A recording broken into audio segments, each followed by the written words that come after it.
The armed forces of the Russian Federation continue the special military operation. In the South Donetsk direction, the enemy attacked the Russian positions with the forces of two company tactical groups, reinforced with tanks, in the directions of Novomikhailivka, Nikolskoye and Slavnoye of Donetsk People's Republic. Artillery fire stopped and dispersed the hostile units.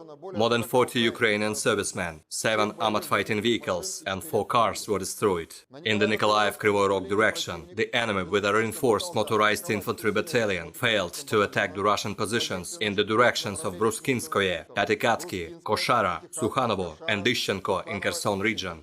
All the attacks have been successfully repulsed by the Russian troops. The enemy has been driven back to its initial positions.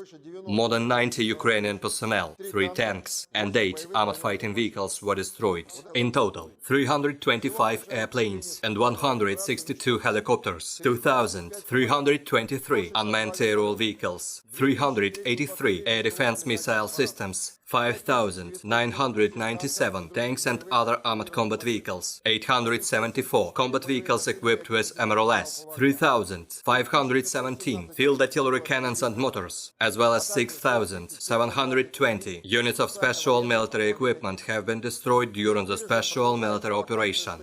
Kiev regime continues its provocations aimed at creating a possible technological disaster at Zaporozhye nuclear power plant. During the day, the artillery of the armed forces of Ukraine fired more than 30 artillery shells, targeting eastern outskirts of Energodar and the territory adjacent to the nuclear power plant. The strikes were carried out from the Ukrainian-controlled areas of Nikopol and Chervono-Grigorovka in Donetsk People's Republic.